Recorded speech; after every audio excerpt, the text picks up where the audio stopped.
ஒருத்தர் அரசியலை ஒழுங்கா பண்ணாததுனால மற்ற கட்சிகள் எவ்வாறு பாதிக்கப்படுறாங்கிறதுக்கு இது ஒரு எடுத்து. எங்க விஜய் நான் பட்டுக்கே ஜெயிப்பாரு, வீட்டுல இருந்து ஜெயிப்பாரு. நான் என்ன சொன்னா வீட்லயே இருந்துருங்கன்ற விஷயம்.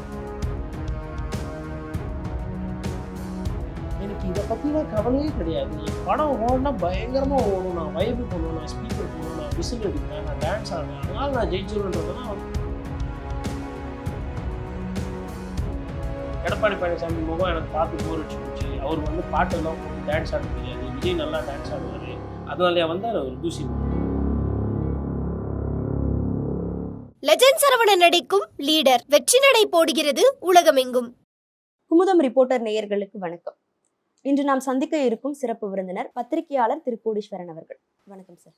வணக்கம் நேயர்களுக்கு அன்பு வணக்கம். நலமா இருக்கீங்களா சார்? நலமா இருக்கு. தேர்தலுக்கு இன்னும் 9 நாட்கள் தான் இருக்கு. அப்படிங்கிற நிலையில பல கட்சிகள்ல இருந்தும் பரப்புரையை மேற்கொண்டுட்டு இருக்காங்க. விஜய் அவர்கள் பரப்புரை பண்ணணும் அப்படின்னு சொல்லி ஒரு இடத்த ஃபிக்ஸ் பண்றாங்க. ஆனா அந்த இடத்துல ரத்து பண்றாங்க. கிட்டத்தட்ட மார்ச் 30 இருந்து நேற்றுக்கு முன்தினம் வரைக்கும் 6 இடங்கள்ல ரத்து பண்ணிருக்காங்க, கும்மிடிப்பூண்டி வரைக்கும். இந்த ரத்தை தொடர்ந்து கன்னியாகுமரியில பேசியிருக்காரு. முதல்ல இந்த ரத்து பண்றதுக்கான காரணம் என்ன, அதன் பிறகு கன்னியாகுமரியில பேசின விஷயங்களை பேசுவோம்.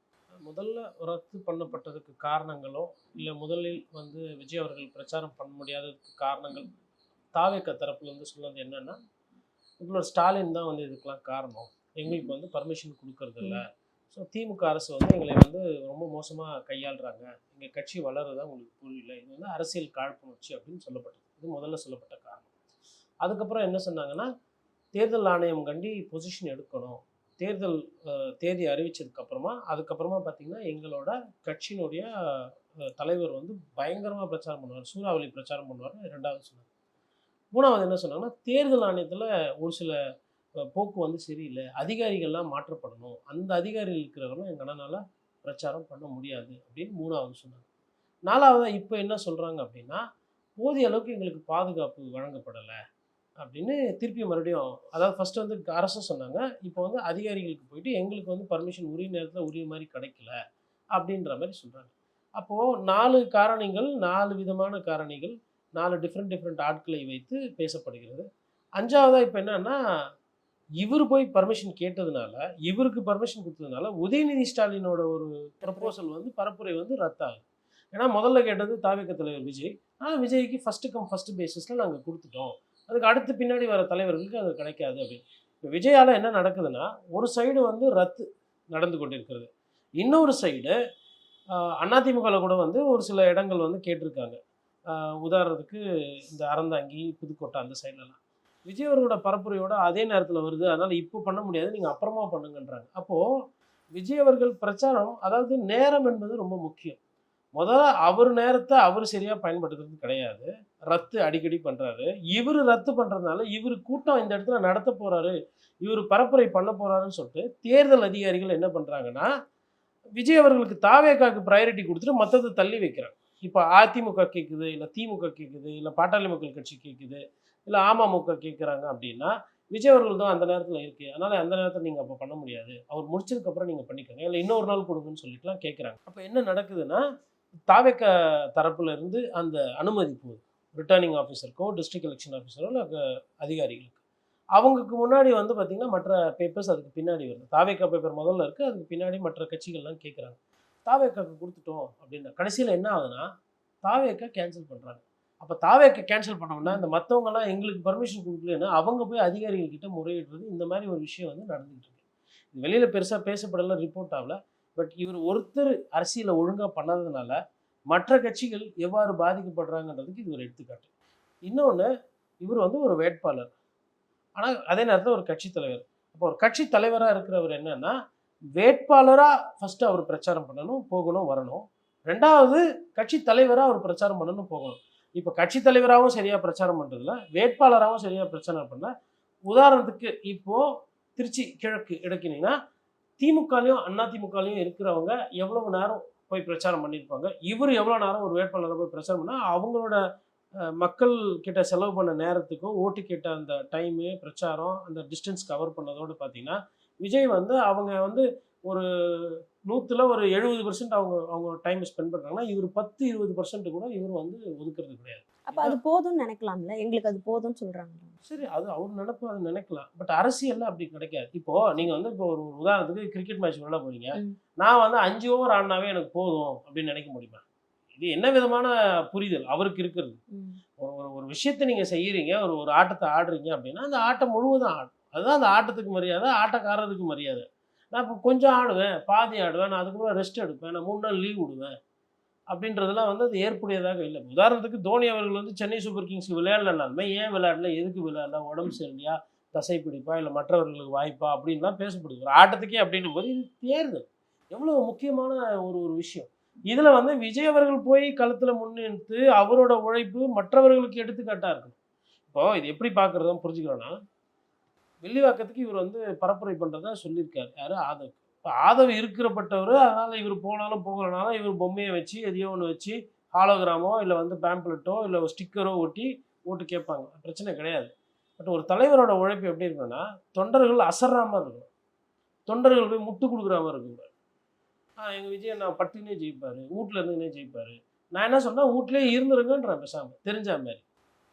இப்போ விஜய் அவர்கள் அரசியலுக்கு வர்றதையோ விஜய் அவர்களுக்கு மக்கள்கிட்ட தாக்கம் இருக்காது என்று நாம் சொல்லவில்லை.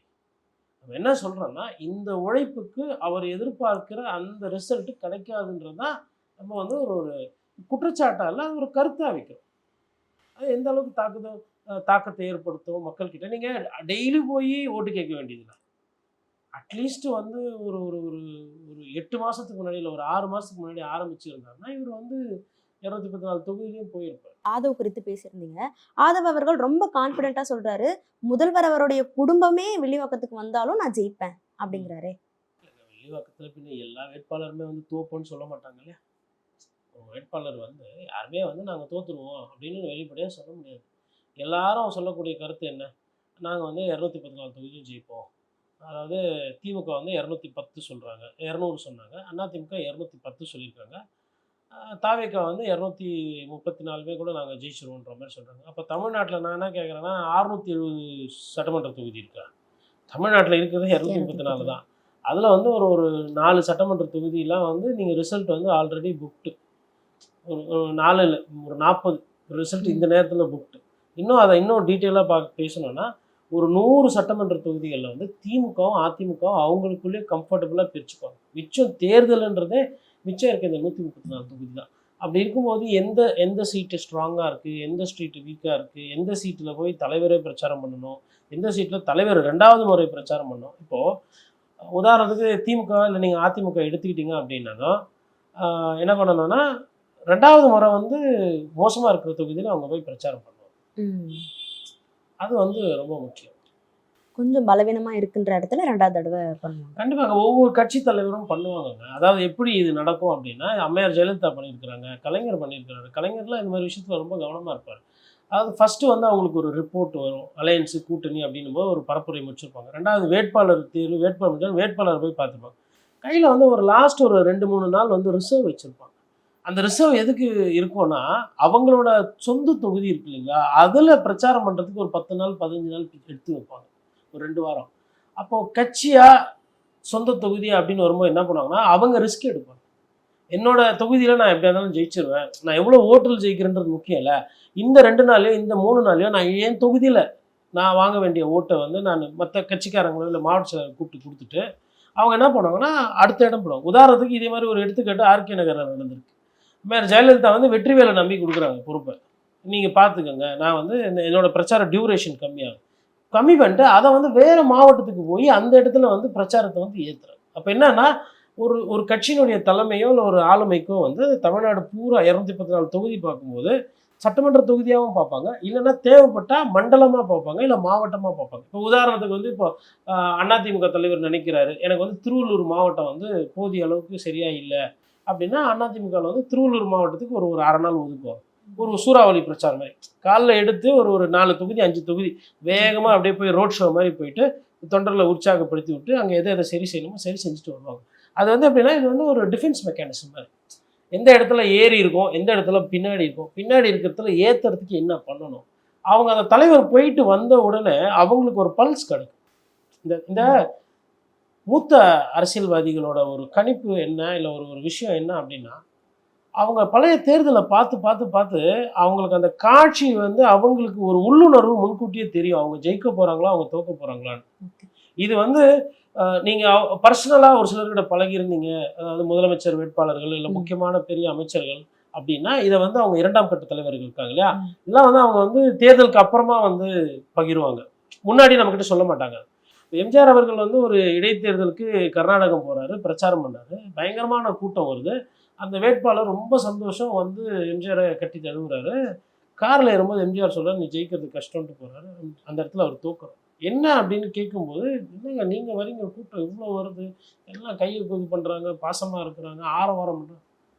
கூட்டம் என்கிட்ட ஆரவாரத்தை சொல்லிச்சு, நான் உன் பேரை சொல்லும்போது ஆரவாரம் இல்லை, நீ என் கூட வரும்போது எனக்கு கை கொடுக்குறான், உன்னை பார்க்க மாட்டான், உன் கூட பழக மாட்டான், ஸோ எனக்கு இருக்கிறது உனக்கு கன்வெர்ட் ஆகணுன்றார்.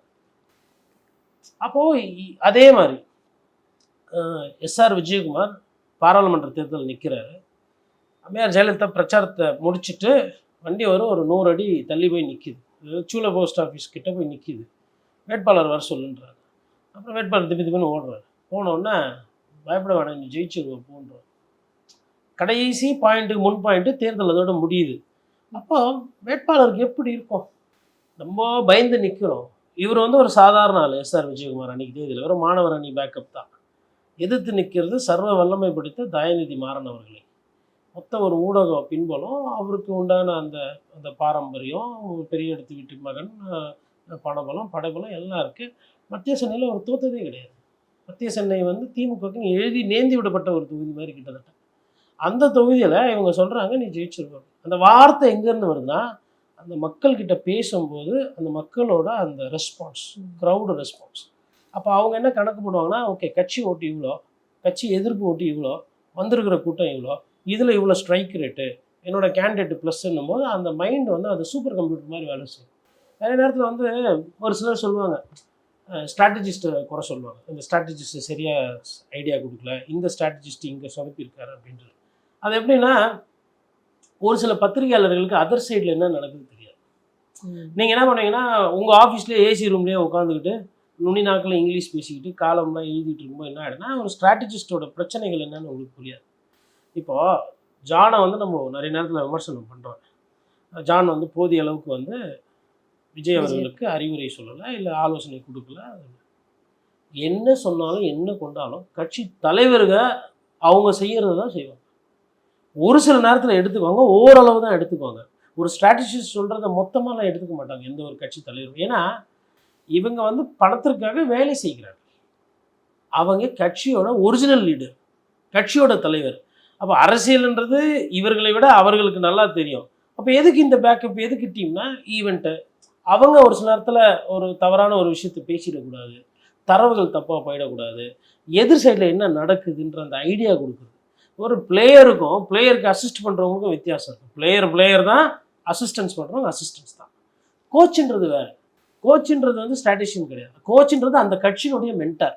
இப்போ எம்ஜிஆர் வந்து பார்த்திங்கன்னா ஒரு சிலரை கோச் பண்ணியிருப்பார், அம்மையார் ஜெயலலிதா ஒரு சிலரை ட்ரெயின் பண்ணியிருப்பார், கலைஞர் அவர்கள் ஒரு சிலர் கோச் பண்ணியிருப்பார், ட்ரெயின் பண்ணியிருப்பார், மென்டார்ஷிப் வரும், அது வேறு. அப்போது இங்கே என்ன ஆகுதுன்னா, நிறைய நேரத்தில் அந்த புரிதல் இல்லாமல் போயிட்டு தப்பான ஐடியா அவங்க கொடுத்தாங்க. இவங்க தலைவர்கள் அவங்களுக்கு தோன்றது பேசுவாங்க, அவங்க ஒரு படி மேலே இருப்பாங்க. அதிகாரி சொன்னாலும் சரி, பத்திரிகையாளர் சொன்னாலும் சரி, ஸ்ட்ராட்டஜின்னு சொன்னாலும் சரி, 50% கேட்பாங்க.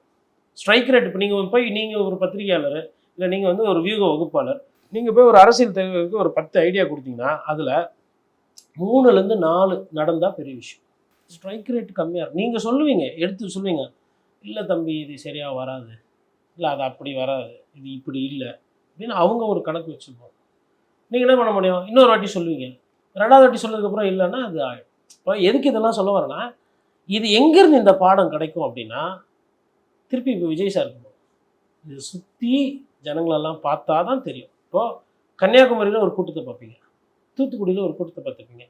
கன்னியாகுமரி கூட்டம் ஒரு மாதிரி அமைதியாக இருக்குது, ரெஸ்பான்ஸ் இல்லை. தூத்துக்குடி கூட்டம் ஆரவாரமாக இருக்குது, ஆனால் அதிக ரெஸ்பான்ஸ் இருக்குது. சரி, இங்கே ரெஸ்பான்ஸ் அதிகமாக இருக்குது, அதனால் இங்கே ஜெயிச்சிருவோம், அங்கே ரெஸ்பான்ஸே இல்லை அதனால் அங்கே தூத்துருவோம், அப்படி கிடையாது. அமைதியாக கேட்குறாங்களா, புரிஞ்சுக்கிறாங்களா, உள்வாங்கி எப்படி ரெஸ்பான்ஸ் பண்ணாங்க. இப்போது மாவட்டத்துக்குன்னு ஒரு தன்மை இருக்கும். கன்னியாகுமரி கூட்டத்தில் அவங்க ரெஸ்பான்ஸ் பண்ணுற விதம் வேறு மாதிரி இருக்கும், திருநெல்வேலியில் வேற மாதிரி இருக்கும், தூத்துக்குடியில் வேற மாதிரி இருக்கும். அது ஓட்டு போடும்போது இந்த இடத்துல இப்படி நடந்துச்சு, இவ்வளோ ஓட்டு வந்துச்சு, இந்த மாவட்டத்தில் இப்படி நடந்துச்சு, இவ்வளோ ஓட்டு வருதுமா, அது முதல் பாடம்.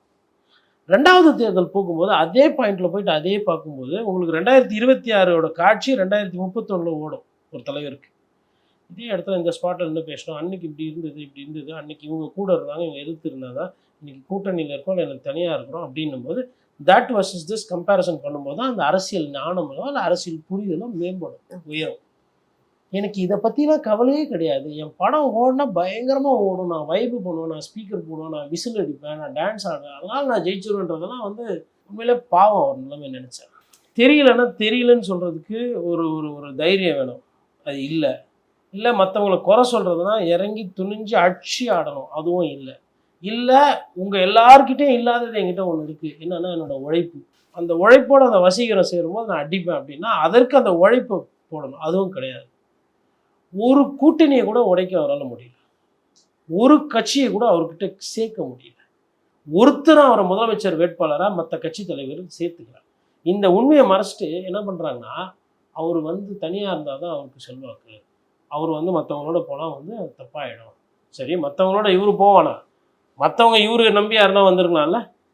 இப்போ செங்கோட்டையன் வந்தது அதிமுகலேருந்து வந்ததெல்லாம் சரியா இல்லையா? பாண்டிச்சேரியில் பிஜேபியிலேருந்துலாம் வந்து சேர்ந்துக்கிறாங்க, அதுதான் நீங்கள் எதிர்க்கிறதா? திமுகலேருந்து ஒரு சில பேர் வந்துருக்குறாங்க. அப்பா பார்த்தா ஒரு கட்சியாக இருக்காரு, அவங்க பசங்க பொண்ணுங்கள்லாம் பார்த்தா வேறு கட்சியாக இருக்கிறாங்க, அவங்க வந்து இங்கே வேலை பார்க்குறாங்க.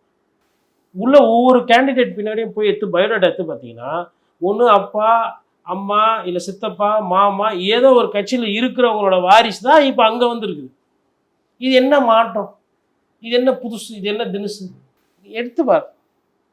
ஒவ்வொருத்தர் has a political background. Even before joining TVK Nirmalkumar political background இருக்குது, ஆதவர்ஜுனா பொலிட்டிக்கல் பேக்ரவுண்ட் இருக்குது, புஷி ஆனந்த் கொண்டி தான் பேக்ரவுண்டே கிடையாது, ஒரே பேக்ரவுண்டு அது விஜய் சார், அவ்வளோதான். மிச்சம் எல்லாருக்குமே அவங்க அந்த கட்சியில் இருக்கக்கூடிய பாதி வேட்பாளர்களுக்கு மேலே பேக்ரவுண்ட். இப்போ மற்ற கட்சிகள்ல வந்து எனக்கு அந்த மாற்றம் இல்லை, விஜய் வந்து தருவார்ன்ற நம்பிக்கையில இந்த கட்சிக்கு வந்திருக்கலாம் இல்லையா? நம்பிக்கை இல்லை, எனக்கு அங்கே சீட்டு கிடைக்கல, அதனால இங்கே வந்தேன். இப்போ செய்யார்ல அதிமுக எக்ஸ்எம்எல்ஏ வந்து தாவிக்கல சேர்றாரு, அவர் ஏன் வந்து சேர்றாரு இங்கே?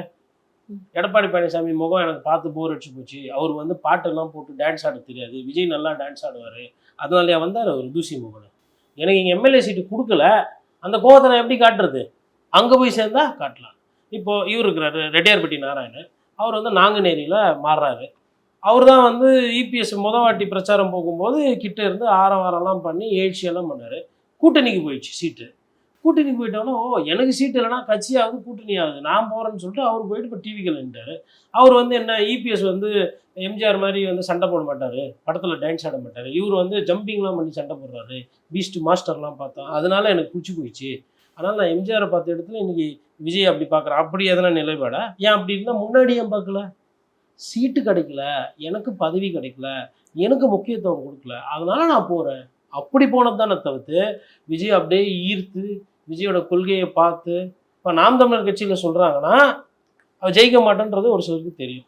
எங்களுக்கு வந்து பெரிய அரசியல் மாற்றம் உடனே வராதுன்றது தெரியும். ஆனால் அந்த தொலைநோக்கு நம்பிக்கை இருக்குது.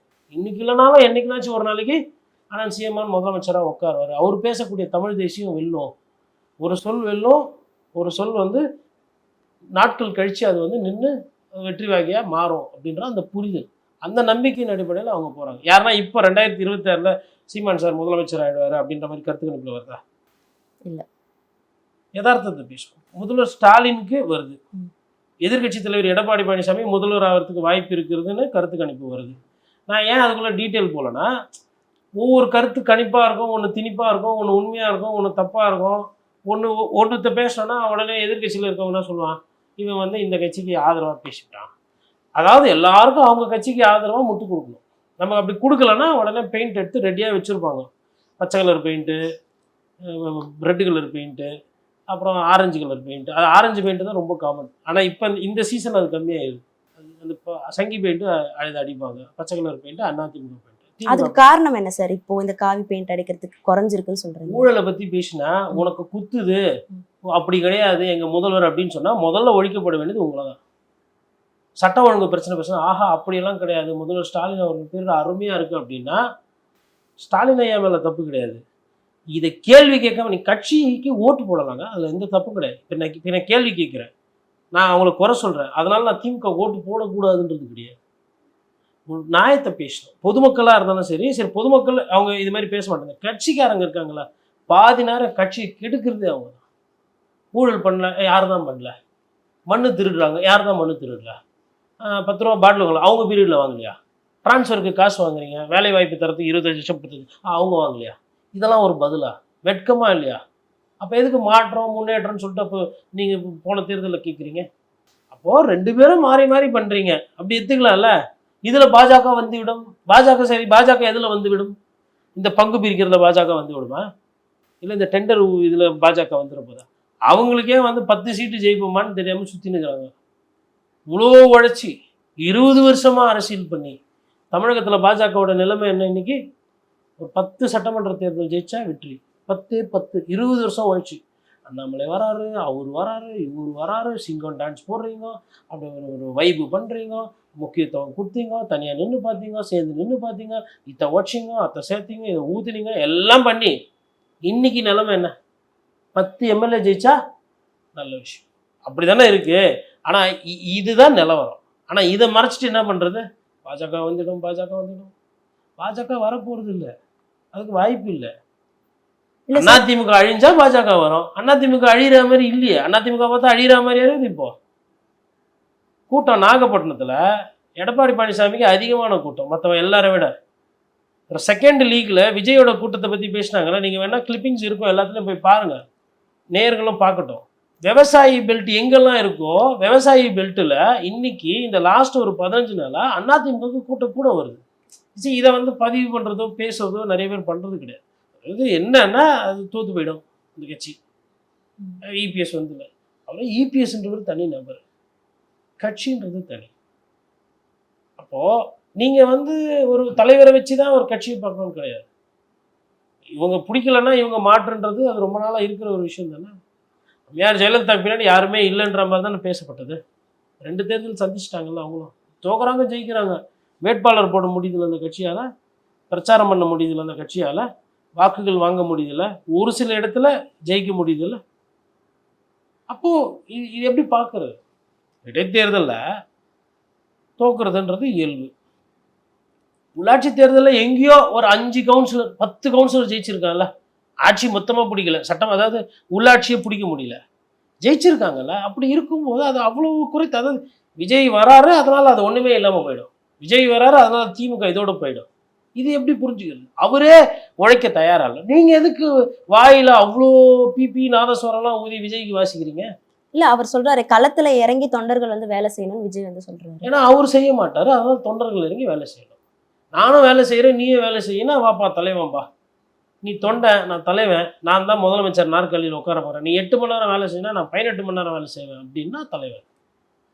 நான் 2.5 மணி நேரம் வேலை செய்கிறேன், நான் 3 மணி நேரம் வேலை செஞ்சு நான் பேக்கப்பு, நீ வண்டி 18 மணி நேரம் வேலை செய்யணும். வேட்பாளர்னா அங்கே ஹாலோகிராமை வச்சு ஓட்டு கேட்டு போகிறாங்கங்க. இந்த ஜுராசிக் வேர்ல்டு படம் பார்த்துருப்பீங்கன்னா, அந்த சின்ன பசங்க வர இடத்துல பார்த்தீங்கன்னா ஒன்று ட்ரூஸ்ன்னு ஒன்று வரும், ஹாலோகிராம் டைனாசர் மாதிரி. அது பார்த்தா அது பொம்மை, அது உள்ளே போகலாம் வரலாம். நீங்கள் ஆஃப் பண்ணிட்டீங்கன்னா சுவிட்ச் ஆஃப் பண்ணிட்டா சுவிட்ச் ஆஃப் ஆகிடும், சுவிட்ச் ஆஃப் பண்ணிட்டா விஜய் பொம்மை அப்படியே இது போயிடும், சுவிட்ச் போட்டால் விஜய் பொம்மை புஷ்ஷுன்னு வரும். இதெல்லாம் நல்லாவா இருக்குது? ஏன்னா உங்களால் நடக்க முடியலையா, இல்லை உங்களுக்கு வயசு ஜாஸ்தி ஆயிடுச்சா, என்ன பிரச்சனை? எல்லாம் வயசு, பறக்கிற வயசு. அதாவது ஐயா திரு ஸ்டாலினோடவோ இல்லை ஐயா திரு எடப்பாடி பழனிசாமியோட ஒப்பீடு பார்க்கும்போது அவங்களோட வயசோடு பார்க்கும்போது உங்களுக்கு வயசு குறையுது. உழைப்பு தானே, அதாவது அவங்க பணம் வச்சிருக்கிறாங்க, ஊழல் பணம் அதெல்லாம் இருந்தாலும் கூட நீங்கள் வந்து சுத்தமான ஆத்மானே வச்சுக்கோங்க, உழைக்கலாம்ல. படைபலம் பணபலத்துக்கு முன்னாடி உங்களோட உழைப்பை நீங்கள் செலுத்திங்கன்னா அதை வச்சு உடைக்கலாம்ல. ரத்து பண்ணுறீங்க, யாருமே பண்ணது கிடையாது. கரூரில் சம்பவம் ஆச்சு, சொந்த தொண்டங்க கிட்ட இருந்தாமல் தப்பிச்சு ஓடி வந்தவர், பத்திரிகையாளரை இன்னி வரையிலும் சந்தித்து பத்திரிகையாளர் கேட்குற கேள்விக்கு எதிர்கொள்ள தைரியம் தெம்பு திராணி இல்லாத ஒரு தலைவர். சொந்த வேட்பாளர்களை அறிமுகம் கூட படுத்தாமல் மேடையில் சும்மா ஏற்று ஃபோட்டோ ஷூட் ஏன் அவங்க பேரை வாய் திறந்து சொன்னால் என்ன ஆகிடும்? இந்த தொகுதியில் இந்நேரம் நிற்கிறாரு, இவர் இந்த படிச்சிருக்காரு, இவர் வந்து இங்கே ஒன்றிய செயலாக இருக்காரு. ஒரு நிமிஷம் நான் என்ன கேட்குறேன்னா, ஒரே ஒரு நிமிஷம் அந்த வேட்பாளரை பற்றி இப்போ ஒரு உதாரணத்துக்கு இப்போ ஆதவ் இருக்கார். ஆதவ் அர்ஜுனா வந்து இந்த மாதிரி படித்தவர், ஒரு பாஸ்கெட் பால் பிளேயரு, நம்ம கட்சிக்கு வந்து சேர்ந்து ஒரு 2 வருஷமா இவர் தான் இந்த வேலையெல்லாம் பார்க்குறாரு, என்னோட நம்பிக்கை பெற்றவர். ஆதவ் அர்ஜுனா நம்ம கட்சிக்கு கிடைச்ச ஒரு மிகப்பெரிய ஆள். இவரை நீங்கள் நம்பி ஓட்டு போடணும். ஆதவ் அர்ஜுனாவுக்கு போடுற ஓட்டு விஜய்க்கு போடுற ஓட்டாக நீங்கள் நினைக்கணும். ஆதவ் அர்ஜுனா ஜெயிப்பாருன்ற எனக்கு நம்பிக்கை இருக்குன்னு அந்த ஒரு நிமிஷத்தில் ஒரு 5 வாட்டி ஆதவ் அர்ஜுனா. அதே மாதிரி இன்னொரு காரைக்குடி போனார், ஒரு வேட்பாளரை வண்டியில் அப்படியே தொங்கின்னு வரா மாதிரி யாருன்னா பண்ணியிருக்காங்களா? எப்படி உங்கள் சொந்த கட்சிக்காரனே இவ்வளோ மோசமாக நடத்துறீங்களே, நாளைக்கு பொதுமக்களை நீங்கள் எப்படி நடத்துவீங்க? அந்த விஜய் அவர்களுக்கும் அந்த ரசிகர்களுக்கும் இருக்கிற அந்த பந்தம்ன்றது என்ன தெரியுங்களா? அந்த ஒரு நிமிஷம் பார்த்தோன்னே இந்த ஃப்ளையிங் கிஸ் இல்லை, அதோடு போச்சு. ஒரு 10 பேர் புறப்பட்டு எங்கள் வீட்டுக்கு போகணும்னு பார்க்கலாம். எம்ஜிஆர் மாதிரி இவர் பார்க்குறாரான்னு பார்ப்போம். இல்லை உங்கள் வீட்டு ஃபங்க்ஷனுக்கு நல்லது கெட்டது கூப்பிட்டு வராரான்னு பார்ப்போம். எதுக்கு எம்ஜிஆர் பேரை சொல்கிறீங்க?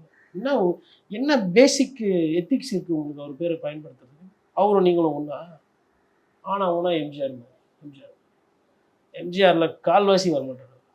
இல்ல அவரும் வந்து திரைத்துறையில இருந்து வந்து தான் முதல்வர் ஆனாரு. சரி. அதனால நாங்களும் ஆவோன்ற நம்பிக்கை. சரி, சிவாஜி கூட தான் திரைத்துறையிலேருந்து வந்தார், அப்புறம் தோற்று போயிட்டார். அப்படி எடுத்துக்கலாமா? டி ராஜேந்திரன் கூட தான் திரைத்துறையிலேருந்து வந்தார், சரத்குமார் கூட தான் திரைத்துறையிலேருந்து வந்தார். இப்போ இன்றைக்கி வந்து பிரச்சாரம் பண்ணிருக்கிறாரு. அப்படி எடுத்துக்கலாமா? ராமராஜன் கூட தான் திரைத்துறையிலேருந்து வந்தார் வாக்கு அரசியலுக்கு. கட்சியில் இன்றைக்கி போய் தாவேகாவுக்கு பிரச்சாரம் பண்ணுறாரு. நாளைக்கு இதே மாதிரி விஜய் வேறு எதுனா கட்சிக்கு பிரச்சாரம் பண்ணுவார். ராமராஜனும் ஸ்டாராக தான் இருந்தார் இந்த மண்ணில். கிராமப்புறத்தில் ரஜினி சார் படமோ கமல் சார் படமோ கொஞ்ச நாள் வந்து ராமராஜன் படத்துக்கிட்டேயும் மைக் மோகன் படத்துக்கிட்டேயும் தண்ணி குடிச்சுது. இதே தமிழ்நாட்டில் அவரோட படம் எடுத்திங்கன்னா பேய் ஓட்டம் ஓடும், அது ஒரு மாதிரி ரொமான்டிக்காக போகும். இவர் எடுத்திங்கன்னா செண்பகமே பாட்டாகட்டும், எங்கள் ஊர் பாட்டுக்காரனாகட்டும், கரகாட்டக்காரனாகட்டும் பிச்சுக்கிட்டு ஓடுது.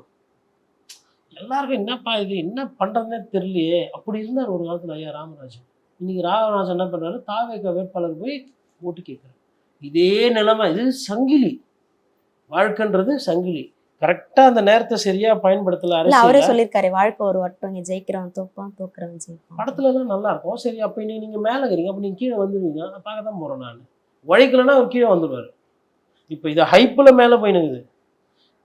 ஃபஸ்ட்டு தேர்தலில் உழுறாருன்னு வச்சுக்கோங்களேன். உதாரணத்துக்கு 2 சீட்டு பெரம்பூரில் நல்லா இருக்கு, திருச்சியில் டவுட்டு. Sir ஜெயிக்கிறதே doubt. இவரே ஜெயிக்கலை அப்படின்னா எத்தனை பேர் தாவேகளை ஜெயிப்பாங்க? எதை வச்சு சொல்கிறோம்? ஆனால் திருச்சி மக்கள் பார்க்குறாங்க, என்னப்பா இவர் வேட்பு மனு தாக்கல் பண்ணிட்டு பக்கமே வரல, தலை காட்டல, அவ்வளோ பெரிய ஆளா? எல்லா வேட்பாளரும் போய் ஓட்டு கேட்குறாங்க. பலாயிரம் கோடி சொத்து வச்சுக்கிறாங்க. உங்களோட நண்பர் ஆதவ் அவர்களோட அத்தை அவர்கள் மாமியார் அங்கே தான் நிற்கிறாங்க லால்குடியில். அவங்க தெருவாக போகிறாங்க. அதாவது உங்களை வச்சு படம் எடுக்கிற அளவுக்கு சக்தி இருக்கும் இல்லையா, ப்ரொடியூசர் ஆகிற அளவுக்கு சக்தி பெரும் முதலாளிகள். அந்த பெரும் முதலாளிகள் பெரும் பணக்காரர்கள்லாம் பார்த்தா தொகுதியாக போயிட்டு அப்பா வணக்கம்பா அம்மா வணக்கம்மா ஓட்டு போடுங்கம்மான்றாங்க. இவர் அவங்கக்கிட்ட காசு வாங்கி நடிக்கிறவர் சினிமாவில் தான் அது மாதிரிலாம் நடிக்கிறாரு பயங்கரமாக. நிஜ வாழ்க்கையில் பார்த்தா வெளியிலே வர்றது இல்லையே. எங்கே இப்போ இன்றைக்கி என்ன பண்ணுறாரு சார் தெரியாது. அறிக்கை எதனா விடுவாரா தெரியாது. பத்திரிகையில் இருந்தால் சந்திப்பாரா தெரியாது. வேறு என்ன தெரியும்? அடுத்து அறிவிப்பு வந்தால் தெரியும். சரி, அறிவிப்பு வந்தால் அது கன்ஃபார்மாக அதுவும் தெரியாது. அப்போது அது வந்து என்ன சொல்கிறது, கட்சியே வந்து அது ஒரு கட்சியை நடத்தலை, ஏதோ ஒரு கூட்டமாக அவர் நடத்தி கொண்டிருக்காரு. ஓகே சார், இவ்வளவு நேரம் நிறைய கேள்விகளுக்கு பதில் சொல்லியிருந்தீங்க. உங்கள் நேரத்துக்கும் கருத்துக்கும் ரொம்ப நன்றி. லெஜண்ட் சரவணன் நடிக்கும் லீடர் வெற்றி நடை போடுகிறது உலகமெங்கும்.